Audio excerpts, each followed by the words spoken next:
Vê, pessoal, a gente vai dar uma revisão agora na parte de função, né? Então, a gente tinha definido o que era uma função, né? Que tinha um padrão, que era uma relação binária, né? Que a gente tinha comentado, né? Falando assim por cima, né? Então, a gente já tinha definido.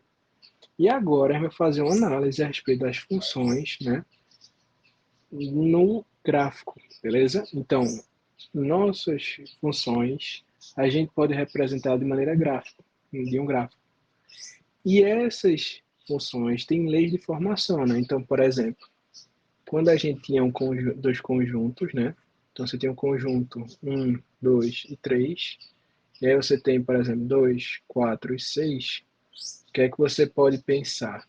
De onde parte a flecha, a gente lembra que é o domínio, onde recebe a flecha, né? Ele recebe no contradomínio e esses elementos que ficam associados são a imagem. Então, se você tivesse uma situação assim, ó, por exemplo, 1, 2, 3, e você tivesse 2, 4, 6 e 8. Então veja aqui, se associa com esse com esse e esse com esse. Então a imagem seria esses, né, que foram associados, não é isso? E o contradomínio é todo o conjunto que recebeu, né? Só para a gente diferenciar, lembrar desses conceitos. Não é isso? Beleza. Então, se você notar nessas situações, a gente consegue fazer o que a gente chama de lei de formação, que a gente tinha comentado também. A lei de formação é uma análise que a gente faz, né, com relação a um padrão que sua função tem. Então, por exemplo, aqui é 1, 2 e 3.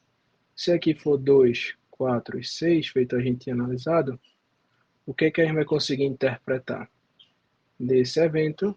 A gente vai dizer, né, que cada valor do domínio, a imagem que ele vai ter é o dobro, né? Então, eu posso dizer que f de x é igual a 2 vezes x. Ou eu posso dizer, tem o mesmo impacto, né? Que y é igual a 2 vezes x. Beleza? Então lembra, quando a gente vai falar de domínio, lembra que a gente vai estar associando ao x, né? E quando a gente fala do contradomínio né, da imagem, a gente está falando do y. Então eu posso chamar aqui que é um conjunto A e esse é um conjunto B. Então eu estou dizendo que é um conjunto que vai de A para B, em que A é o domínio. Então eu estou dizendo, A é o domínio, é de onde parte a flecha para chegar no contradomínio que é B. Posso dizer ainda que é X para Y, né? Então são todas descrições de uma mesma coisa, tá bom?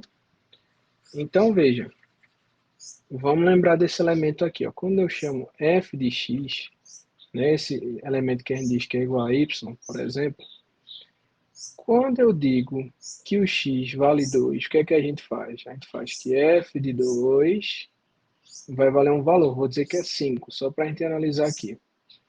Então, o que é que eu estou dizendo? Se onde tinha o x, eu coloquei que era 2, então eu estou dizendo que quando o x for igual a 2, o y dele tem que ser 5. Você tem um par ordenado 2 e 5, beleza? Então vamos rever por esse conceito aqui, essa situação. Veja. Então, se você pegasse quando f, quando x for 1, então quando x é 1, não fica 2 vezes 1, que é igual a 2. Então eu posso interpretar que esse primeiro resultado que a gente teve é que quando x é 1, o y vale 2. Da mesma forma, se você fizer aqui embaixo, ó, se você pegar essa mesma ideia, então se eu disser que o y é o que eu quero descobrir, quando o x foi 1, não vai dar 2, então y é igual a 2. Então você pode dizer que quando x é 1, o y é 2. Beleza? Então veja, nisso a gente vai criando um padrão, né? Então a gente consegue ver que se f de x fosse 1, o y é 2. Se o f de x fosse 2, né? Se o x fosse 2, o y seria 4. Se o x fosse 3, o y seria 6.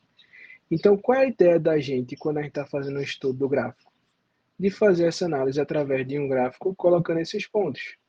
Então, o eixo x, né, que é o eixo horizontal, o eixo das abscissas e o eixo da vertical, que é o y, né? Então, a gente pode pensar, se nesse valor que a gente tem é 1 e 2, né? Então, 1 para x e 2 para y, 2 para x, 4 para y, né? Do que a gente foi encontrando lá em cima, não é isso? Eu vou escolhendo esses pontos. Então, quando x é 1, o y tem que ser 2. Então, ó, ficava aqui. Quando o x é 2, o y vai ser 4. Então, ó, quando você fosse juntar esses pontos, onde ele estaria no plano cartesiano, ele estaria aqui, ó. E aqui, quando fosse 6, ele estaria no ponto 3. Então, estaria mais ou menos aqui. Se você unisse esses 3 pontos, o que é que você ia formar? Você ia formar uma reta, né? Então, essa reta, ela descreve essa lei de formação. Então, se eu quiser, em qualquer ponto, né, descobrir qual o valor que vai fazer parte da reta, né, ela vai ser descrita por essa lei de formação, f de x é igual a 2 vezes x, ou y é igual a 2x. Beleza?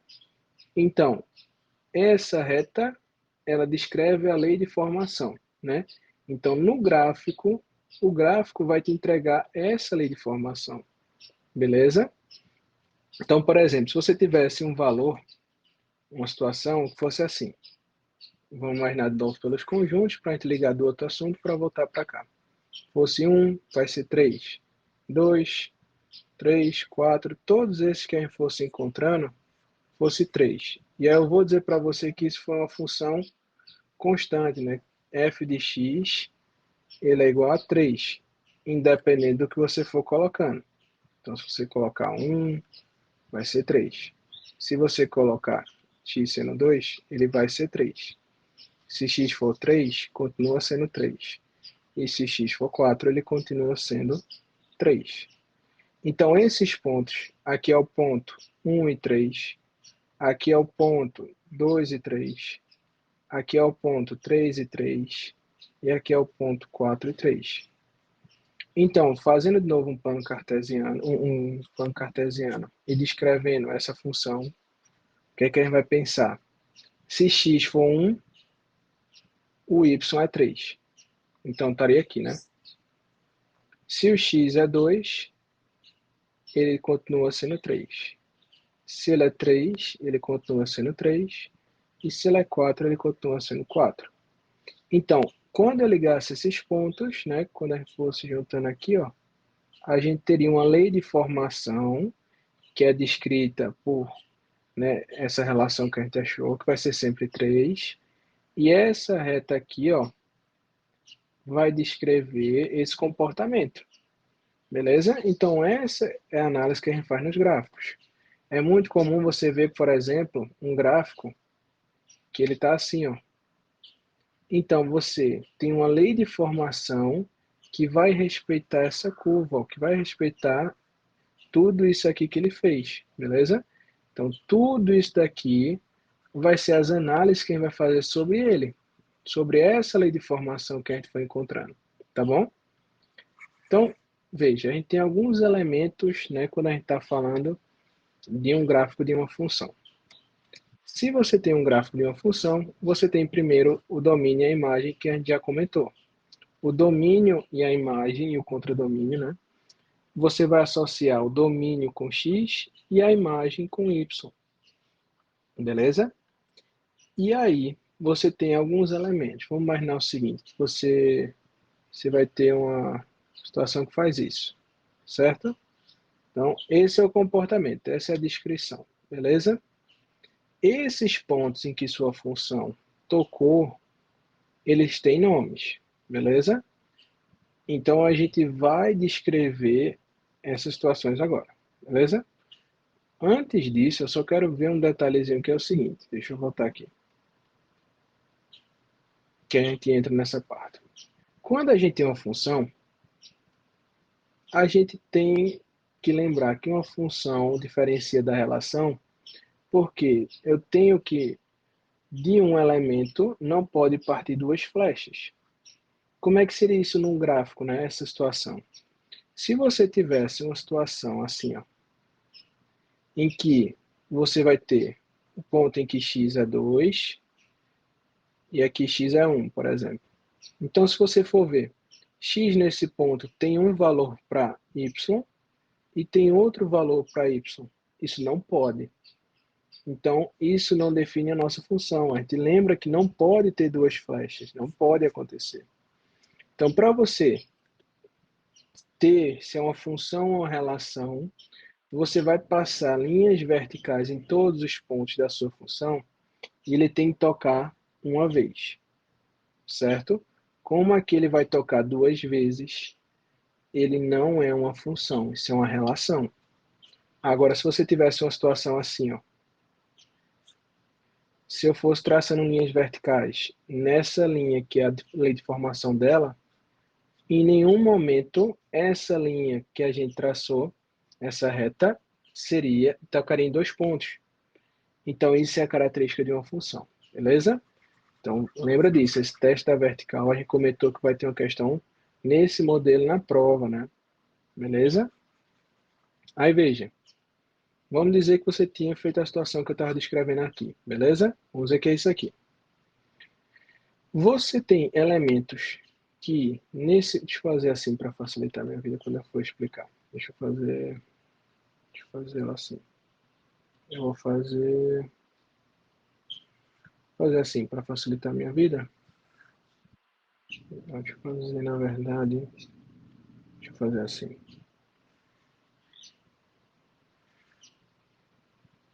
Pronto, vou fazer isso daqui. Pronto, só isso daqui. Então, veja, você tem uma função que é descrita por uma reta e que nesse ponto ele tocou apenas uma vez, não é isso? Esse ponto em que ele tocou, né, no eixo x, ele vai receber o nome de raiz da função, beleza? Então, a raiz da sua função vai ser onde ele tocou no eixo y. Então, se você tivesse uma situação assim agora, ó, ele não tocou duas vezes, ele não toca aqui, ó. Então, se esse valor que você tiver aqui é 1 e esse daqui for 3, as suas raízes da função vão ser 1 e 3, beleza? Então, lembra disso, isso daqui é um dos elementos. O outro elemento principal que a gente tem vai ser o seguinte. Vamos pegar essa função aqui mesmo. Então, a gente definiu o ponto, né?